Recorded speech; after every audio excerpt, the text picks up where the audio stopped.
Yo peddlers, courtesy of Lay on the Pedal LLC. Traffic light analysis. We're at Grand Avenue and 4th Street right now. You know what I'm talking about here? So this is a fairly new one. I want to say they had to finish this either this year or last year. I mean, you got the clear lenses I like with the bulb that's actually the color. It's still downtown Laramie.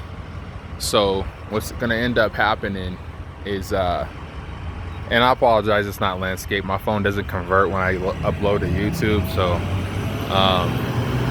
we're just gonna do these like landscape. So I just wanted to tell you about that. But this is gonna be on a timer all the time. We got, you know, one lane. It's a simple light, really. 12 seconds to cross the street.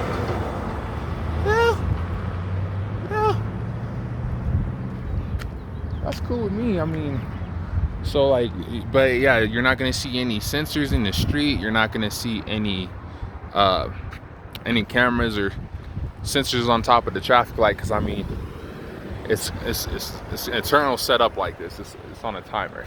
Like I said, the only thing I recommend is if everything's on the timer, that you have it, you know, branch off of each other. So for this one, 4th Street and Grand Avenue, I mean, I missed the opportunity to walk across this street, but we'll do it on the next round. Again, there's not a lot of traffic here, so I mean, there's not too much you could do to this one.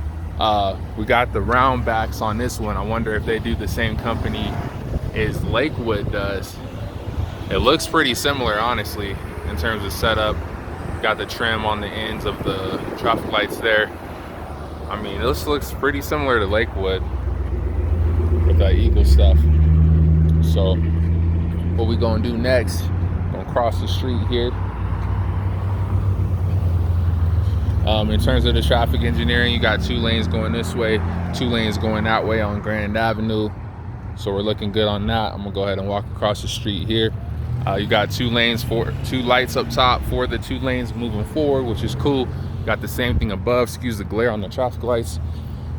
And it just now blinked for 13. So I like the amount of time it gives you that way. I mean, the walk, I feel like if you're gonna have a long walk time, you can kind of get a shorter don't walk time, but still though, you definitely want to consider if somebody's starting to walk, when it's time for don't walk, you want to give them enough time to be able to do what they need to do.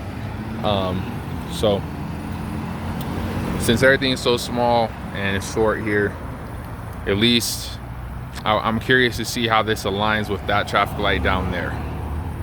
It seems those cars at that light now were allowed to go from here, so they made it just fine. I'm curious to see how it's programmed, you know, after this one. We'll pay attention to that. As you can see, that one turned red. Everybody was able to make it through on that one, and this light is turning red with that, and it's turning green this way. So I mean, I think that's programmed pretty good. I mean, it's kind of more annoying when there's a lot of traffic going westbound, because about time this turns green, so does that down there, and it's like you're halfway missing that. So I'd say maybe like, but if you go with what I said on the turn arrow going down there, you'll be okay. But it seems already that this traffic light has a faster cycle than that one down there, which is understandable. But again, in my opinion, that is the main street, like a main intersection of your city. Everything should stem around that within the same lines of intersections. So in my opinion, that just makes things a lot more smooth for your city.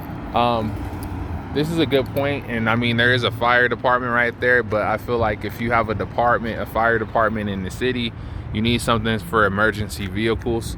I did miss that up top. I'm unsure what that's for. I wonder if that is for the emergency vehicles.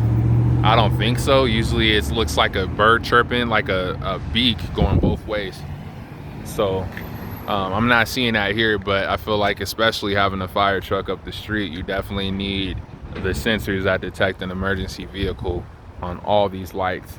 So if somebody, you know, if someone's driving, they don't have to run a red light to, you know, finagle a, you know, unseasoned driver.